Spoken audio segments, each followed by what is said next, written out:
Queridos irmãos, é com satisfação que estamos aqui hoje para trazermos uma meditação em cima de um trecho bíblico que se encontra em 1 Samuel, capítulo 14, do verso 1 ao verso 15. A Sociedade Bíblica nomeia esse trecho de A Vitória de Jonatas sobre os filisteus. Sucedeu que, um dia, disse Jonatas, filho de Saul, ao seu jovem escudeiro: Vem, passemos à guarnição dos filisteus, que está do outro lado. Porém, não o fez saber a seu pai. Saul se encontrava na extremidade de Gibeá, debaixo da romeira em Migron. E o povo que estava com ele era cerca de 600 homens. Aías, filho de Aitube, irmão de Icabor, filho de Finéias, filho de Eli, sacerdotes do Senhor em Siló, trazia a estola sacerdotal.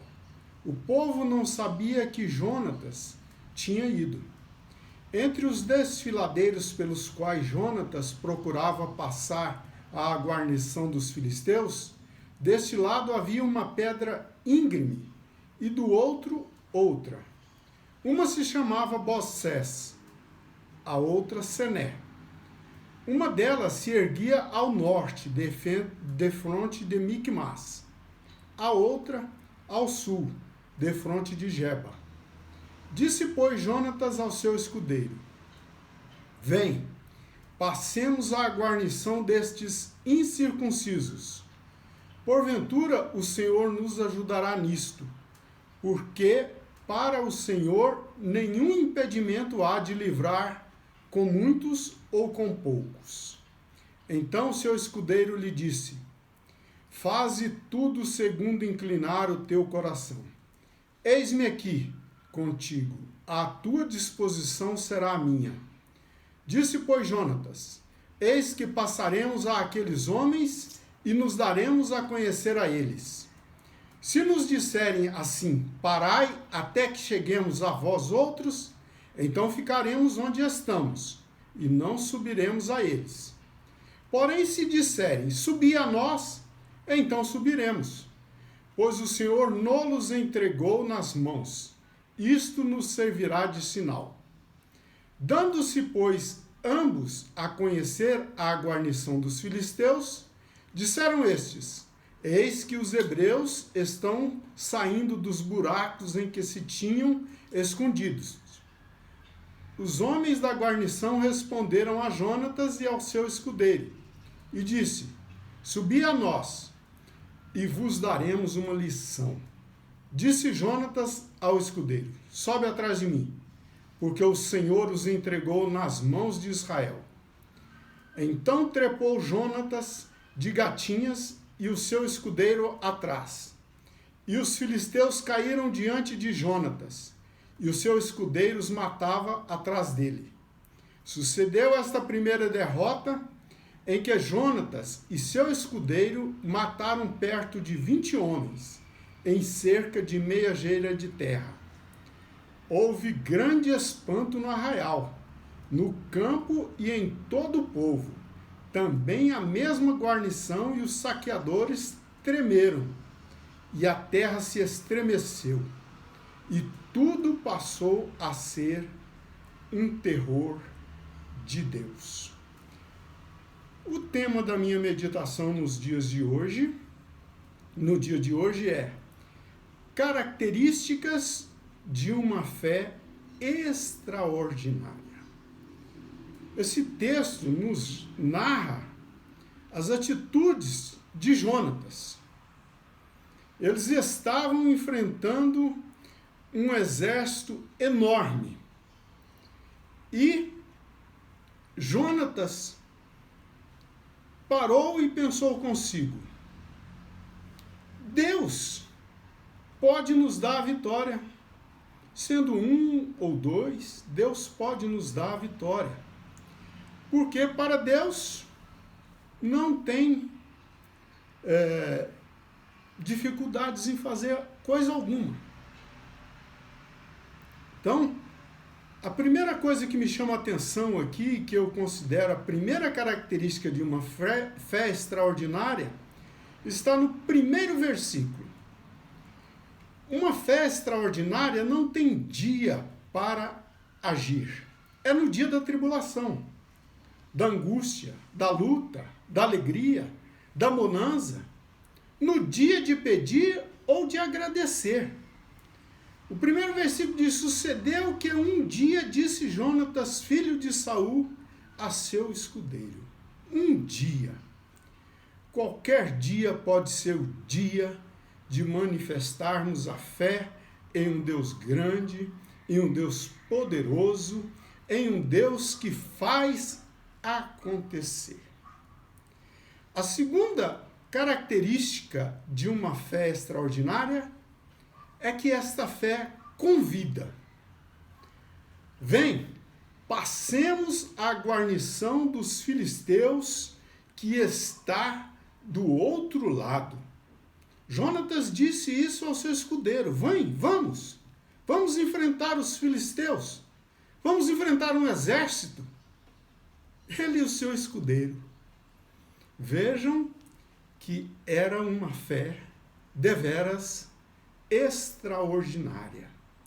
Terceira característica de uma fé extraordinária é que ela confia no poder de Deus e não se limita à lógica ou a possibilidades humanas. Ela acredita que Deus tudo pode, que Deus tudo faz. Porventura, o Senhor nos ajudará nisso, porque para o Senhor nenhum impedimento há de livrar com poucos ou com muitos, com um, com dois. Deus livrou com 300 de Gideão, livrou com 10.000 de Baraque. E quantas histórias nós temos de livramentos que pareciam impossíveis. 1 Samuel 14,6 diz: disse, pois, Jonatas ao seu escudeiro: vem, passemos a guarnição destes incircuncisos, porque para o Senhor nenhum impedimento há de livrar, com poucos ou com muitos. Uma outra característica da fé extraordinária é que esta fé vai. O povo não sabia que Jonatas tinha ido, sem fazer barulho ou estardalhaço, propaganda. Jonas foi. O versículo 3 diz assim: Aías, filho de Aitube, irmão de Cabó, filho de Finéias, filho de Eli, sacerdote do Senhor em Siló, trazia a estola sacerdotal. O povo não sabia que Jonatas tinha ido. Jonatas foi. Foi ele e o seu escudeiro enfrentar os inimigos, numerosos inimigos filisteus. Uma fé extraordinária também contamina. Uma fé extraordinária, ela se multiplica entre as pessoas. Jonatas tinha uma fé que contaminava. Contaminou primeiro o seu escudeiro, depois todo o exército de Saul. Jonatas dizia no versículo 7, então seu escudeiro lhe disse: faze tudo segundo inclinar o teu coração, eis-me aqui contigo. A tua disposição será a minha. E a disposição de Jonatas era esperar no livramento de Deus. Era acreditar no livramento de Deus. Era depositar em Deus a sua fé. E o seu escudeiro lhe disse: a tua disposição será a minha. Estava contaminado. Contaminado por uma fé extraordinária. Uma fé extraordinária também é uma fé que aprende. Jonatas era amigo de Davi. e aprendeu sobre a fé de Davi.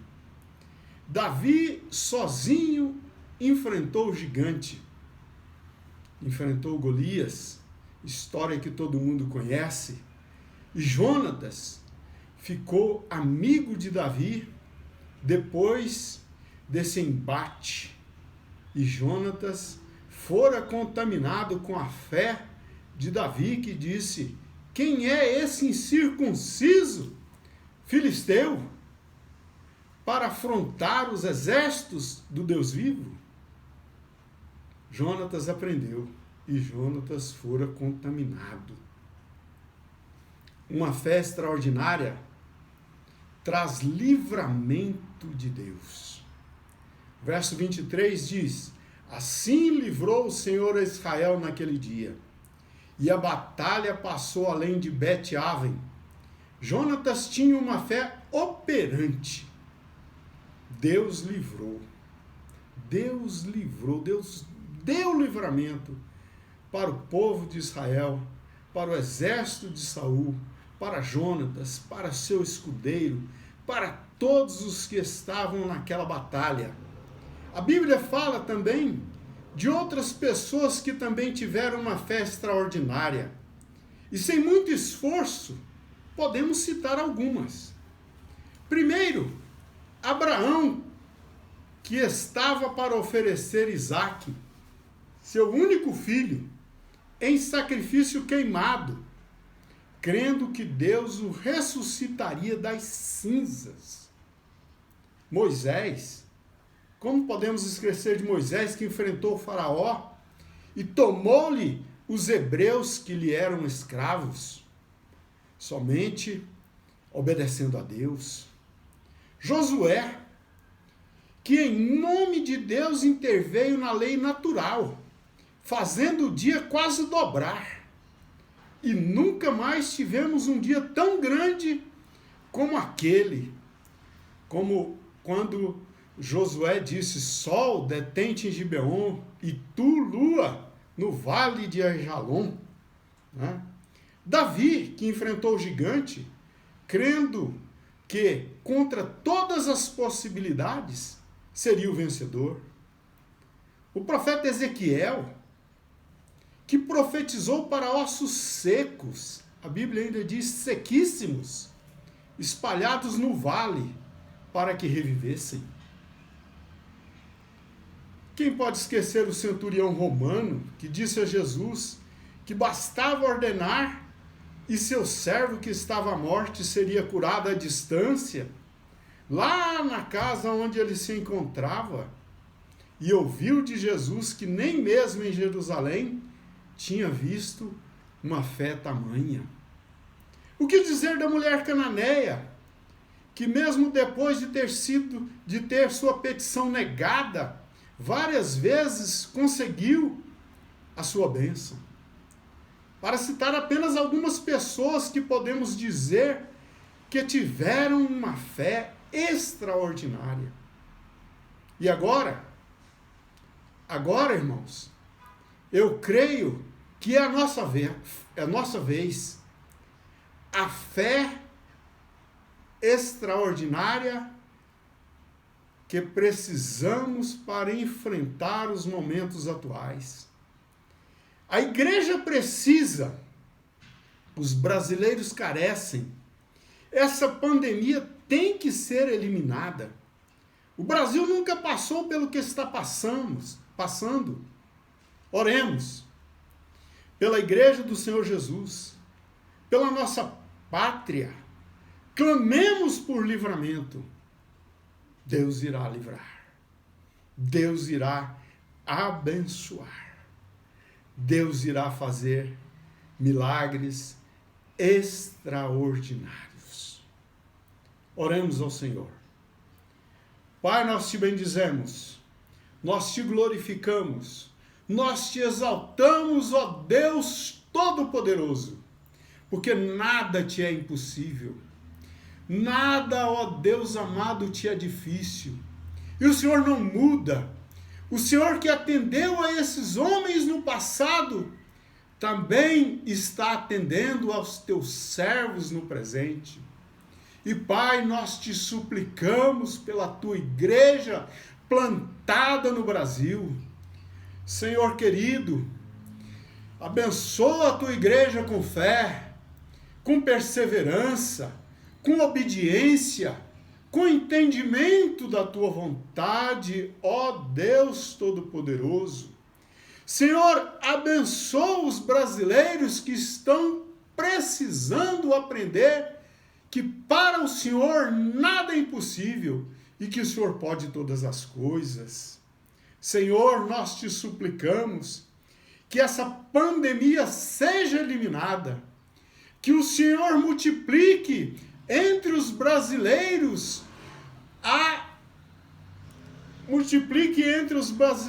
ó Pai, a imunidade, que cada vez mais tenhamos pessoas imunes, pessoas que vencem essa enfermidade, ó Deus querido. Nós te suplicamos, ó Deus, nós clamamos por livramento para a nossa pátria, para o teu povo, para o nosso presidente. Senhor, em nome de Jesus.